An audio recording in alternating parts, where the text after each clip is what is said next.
Chicken haleem సూపర్గా ready అయిపోయింది. చూడండి, విత్ గార్నిషింగ్ అసలు చాలా టేస్టీగా వచ్చింది.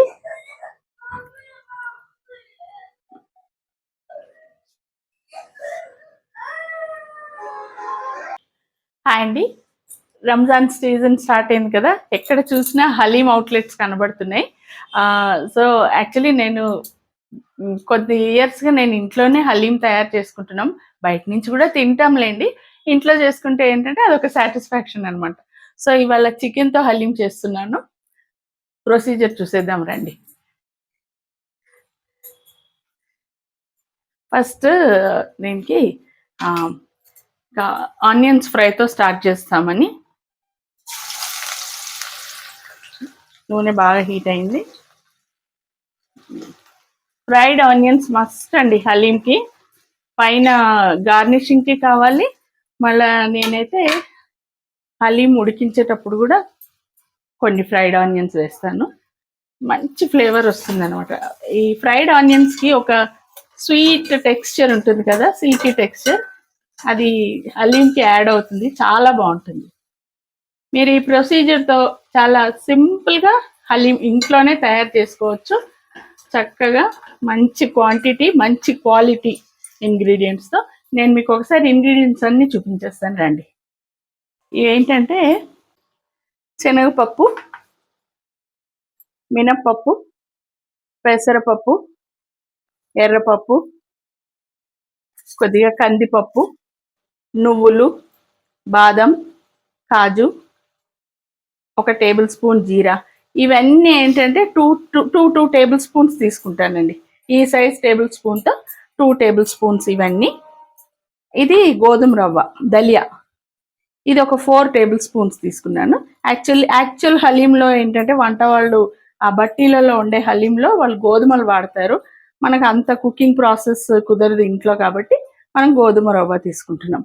తర్వాత దీంట్లోకి ఎర్రకారం వేయము, ఎండుమిర్చి కారం. సో పచ్చిమిర్చి ఒక 4 పెద్ద పచ్చిమిర్చి తీసుకున్నాను నేను. పుదీనా ఒక కట్ట అంత పుదీనా, ఒక హాఫ్ కట్ట కొత్తిమీర, మిగతాది పైన గార్నిషింగ్కి.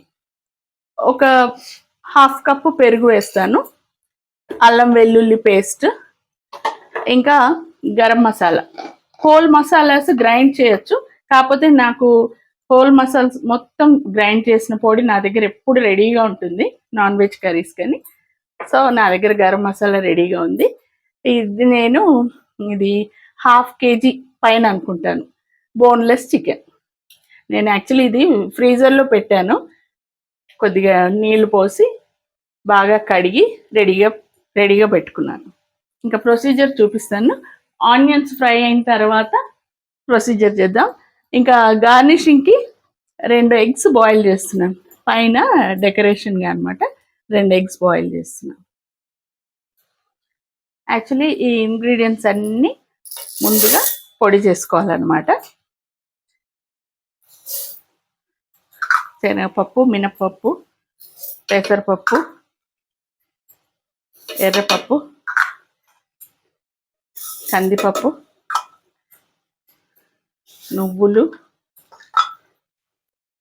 బాదం, కాజు, జీలకర్ర,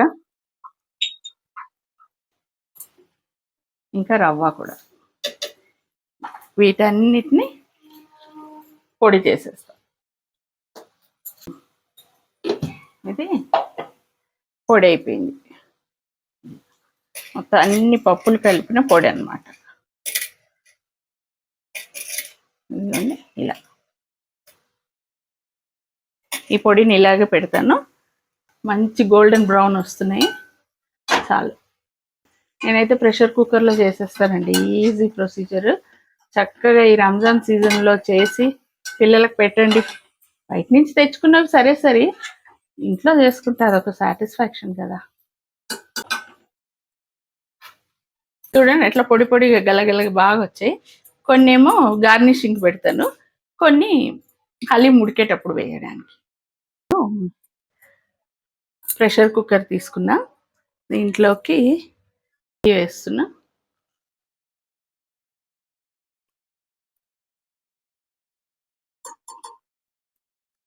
మిగతాది మామూలుగా ఇప్పుడు ఆనియన్స్ ఫ్రై చేసాం కదా, ఆయిల్ వేస్తే సరిపోతుంది. ఎక్కువ అక్కర్లేదు, దీంట్లో ఆయిల్ ఎక్కువ పట్టదు.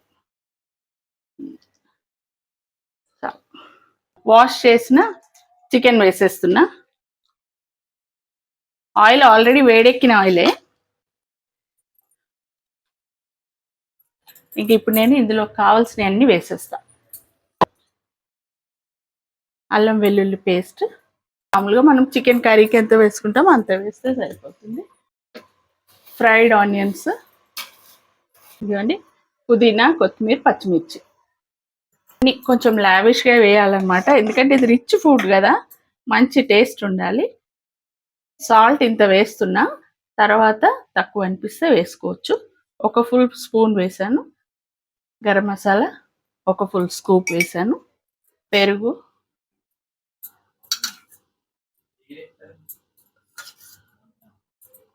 3 స్పూన్స్.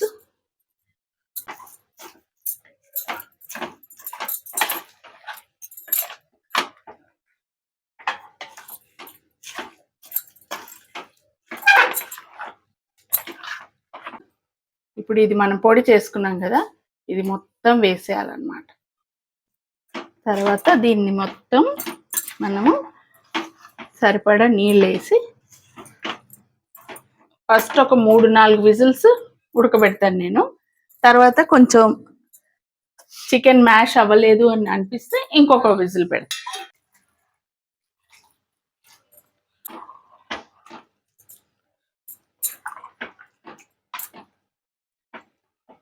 గరం మసాలా కూడా మనం ఉడికిన తర్వాత తక్కువ అనిపిస్తే అప్పుడు యాడ్ చేసుకోవచ్చు, ముందే ఎక్కువ వేయాల్సిన అవసరం లేదు, ఎందుకంటే ఆ మీట్ ఫ్లేవర్ని అది డామినేట్ చేసేస్తుంది అన్నమాట. ఇప్పుడు ఇందులో వేయాల్సినవన్నీ వేసాను. ఈ పచ్చిమిర్చి మొత్తం ఉడికిన తర్వాత ఆ కారం దానికి పట్టుకుంటుంది. మనం ఎలాగో మ్యాష్ చేస్తాం కాబట్టి పర్వాలేదు.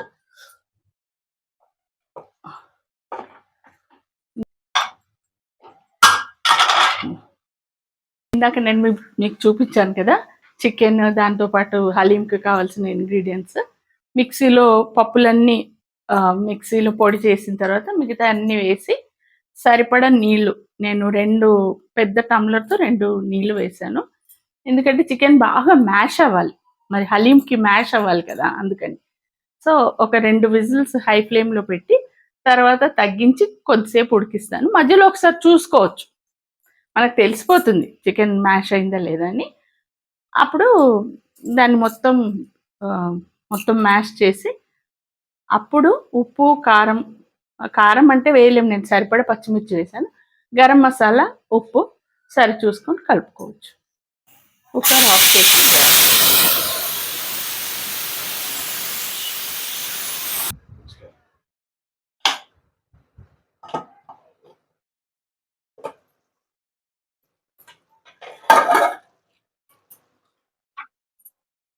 హలీం అనేది చక్కగా ఉడికిపోయింది. ఇప్పుడు దీన్ని మనము మ్యాష్ చేయాలన్నమాట.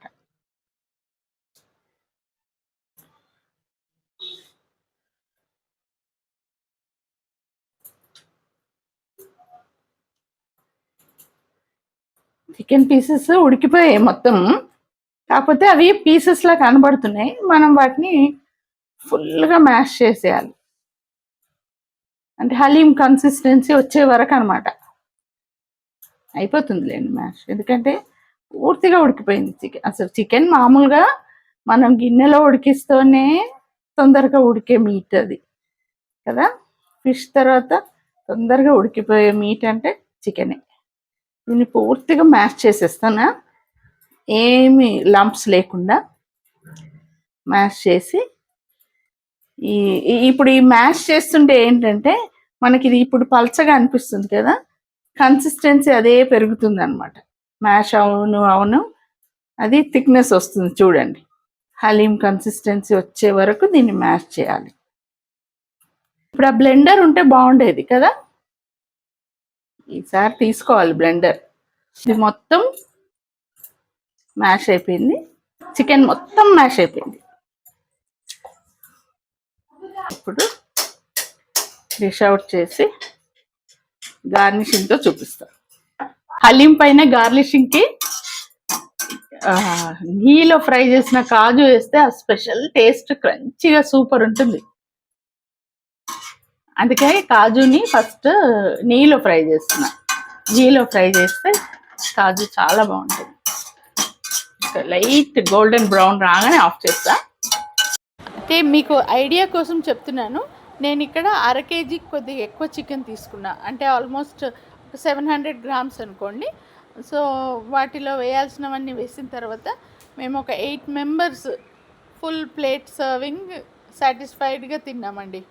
అట్లా సరిపోయిందనమాట అంత క్వాంటిటీకి. అది కూడా నేను మీరు చూసారు కదా ప్లేట్లో సర్వింగ్ బాగానే సరిపోయింది. చాలా టేస్టీగా కూడా వచ్చింది. ఇలా టాపింగ్స్తో అయితే చూడ్డానికి అట్రాక్టివ్గా ఉంది. చికెన్ హలీం సూపర్గా రెడీ అయిపోయింది. ఇవ్వండి విత్ గార్నిషింగ్, అసలు చాలా టేస్టీగా వచ్చింది.